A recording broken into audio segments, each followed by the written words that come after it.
There are more superweapons in Star Wars than most people can name. Most people know too, but only one of them was built by the man who designed it to fail, and he hid the proof inside the weapon itself. Here's what most people miss. Every superweapon in Star Wars is built on something the dark side didn't create. Kyber crystals, sacred temples, Jedi planets. The Empire never built anything. It only ever took what the light side made and broke it into something worse. By the end of this video, you'll know exactly what each weapon was, where it actually came from, and the dark truth behind it that Star Wars never put in the opening crawl. Let's start from the Malachor superweapon. Imagine a battlefield where everyone died mid-swing, Jedi, Sith, every soldier from both sides, frozen where they stood, mid-strike, mid-fall, turned to stone in a single moment. Not metaphorically, literally petrified.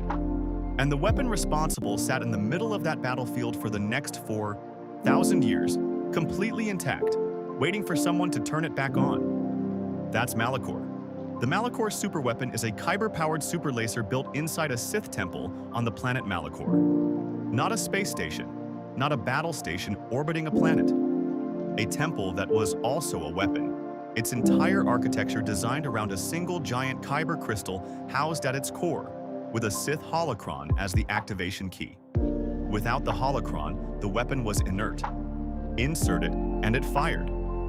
It was constructed around 3966 BBY by the Sith Lord Darth Tanis, making it the oldest confirmed superweapon in Star Wars canon. Its purpose wasn't to destroy planets.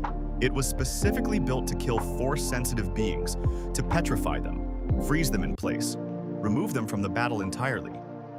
In an era of open Jedi-Sith war, a weapon that could neutralize Force users on both sides simultaneously was a weapon that could end the war in a single shot.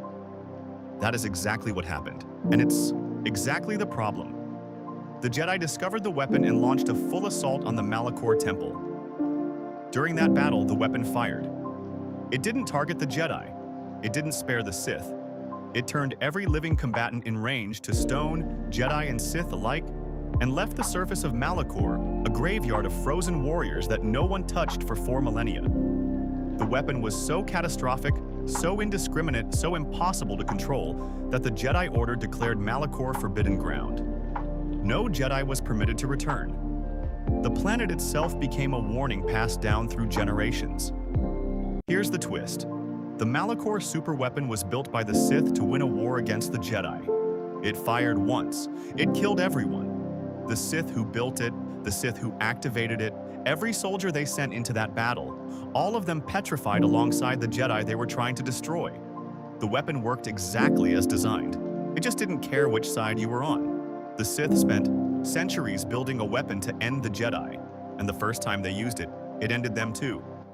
That weapon turned warriors to stone and sat dormant for 4,000 years. The Empire looked at that history and asked one question: how do we make it bigger? What came next took 20 years to build, required an entire planet's worth of stolen Jedi crystals, and was quietly sabotaged by the man the Empire forced to finish it: the Death Star. It doesn't look like a moon. That's the point. 160 kilometers of Imperial engineering, built to look exactly large enough to make any planet in the galaxy feel small by comparison. One weapon, one shot, one message. Resistance ends here.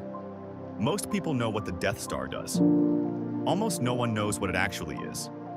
The Death Star's super laser is powered by 8 giant kyber crystals, the same crystals the Jedi used for their lightsabers, the same crystals the Sith bled red to corrupt. The Empire didn't synthesize them.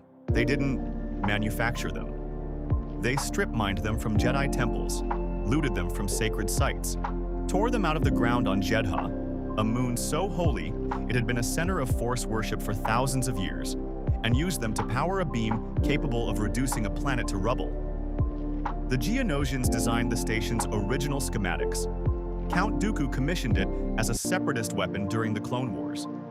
When the Empire rose from the ashes of that war, they inherited the blueprints, took control of the project, and handed the critical unsolved problem, or how to actually weaponize kyber at that scale, to a scientist named Galen Erso. Erso hadn't volunteered.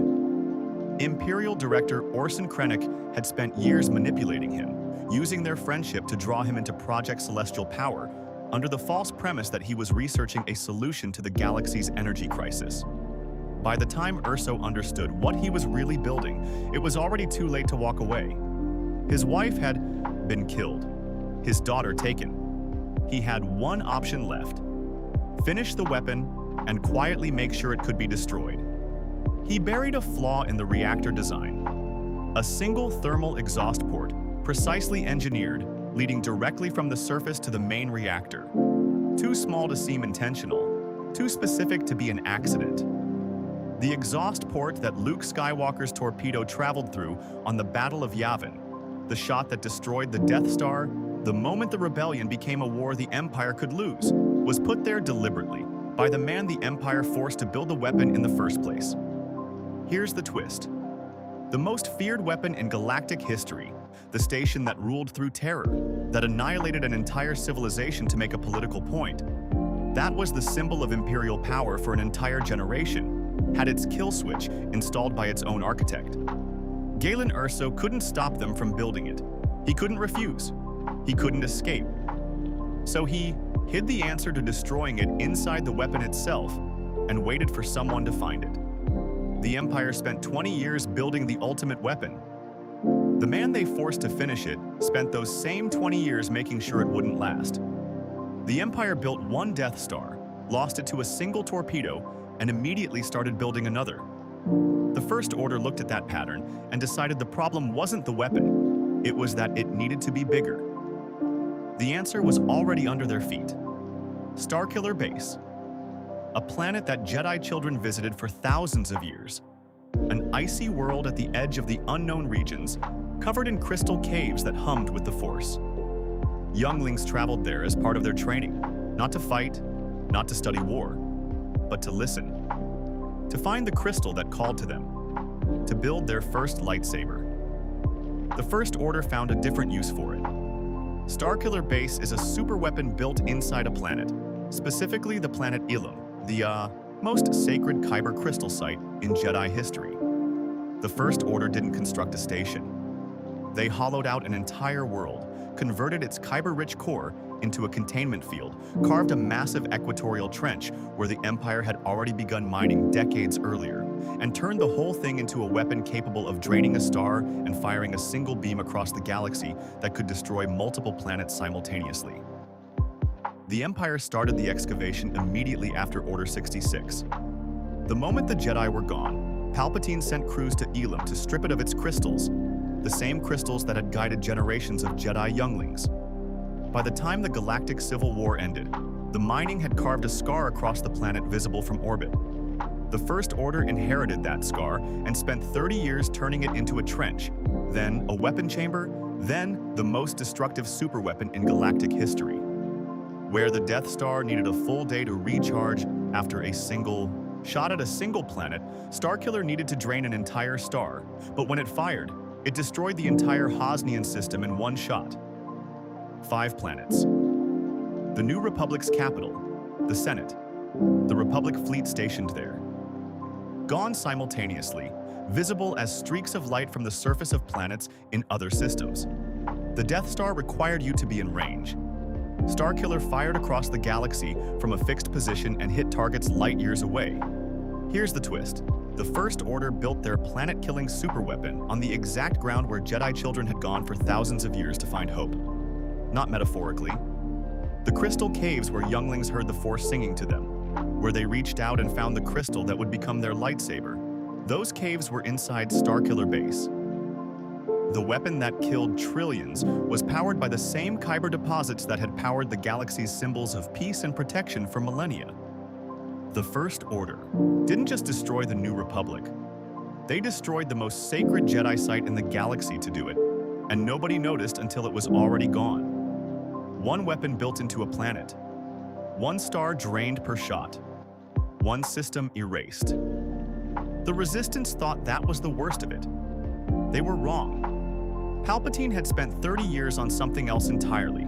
Not one superweapon, but 10,000. Each one carrying the same firepower as the Death Star. None of them known to exist until it was almost too late. The Ziston-class fleet. Imagine the Death Star. Now imagine 10,000 of them. Each one a Star Destroyer, mobile, armed, capable of destroying a planet on its own. Built in secret over 30 years on a hidden Sith world at the edge of known space, crewed by people who had never seen sunlight, powered by a mountain of kyber crystals harvested by a cult that had been waiting in the dark since the fall of the Empire. That's not a superweapon. That's a superweapon multiplied across an entire fleet, and it almost worked. The Ziston-class Star Destroyer is the final Order's answer to every weakness the Death Star had. The Death Star was one target. Find it, hit the exhaust port, the war changes. The Ziston fleet distributed that same planet-killing capability across over 10,000 ships simultaneously.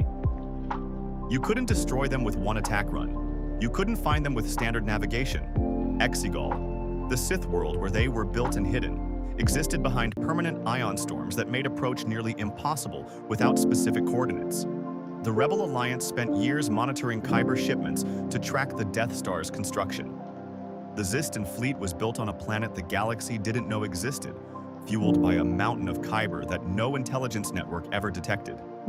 Each ship carried an axial superlaser mounted where a standard Imperial Star Destroyer's main hangar would be, a planet-killing cannon wired directly into the ship's reactor. Unlike the Death Star's 24-hour recharge, the Ziston superlaser could fire in a sustained burst that obliterated a planet from far orbit. Confirmed in canon through the Darth Vader comic series, Palpatine showed Vader the Kyber Mountain on Exegol during the original trilogy era. The fleet had been under construction since the Empire's earliest years. Palpatine never believed the Empire would last. The Ziston fleet was always the backup. Here's the twist. Palpatine spent over 30 years building a fleet specifically designed to correct every mistake that destroyed his first superweapon. Mobile instead of stationary. Distributed instead of singular. Hidden instead of announced. And then he made the exact same engineering mistake he made with the Death Star, wiring a catastrophic weakness directly into the weapon's core. The man who built the most terrifying arsenal in galactic history forgot to fix the one problem that killed him the first time. 10,000 ships, 30 years of patience. The same flaw. Twice. Be honest, which of these weapons actually scares you more? Not the biggest one. The one you think could never be stopped. Every superweapon in this video was built on something sacred. Kyber crystals, Jedi temples, a children's planet. The dark side never creates. It only corrupts. Comment below which superweapon has the darkest origin. I read every comment.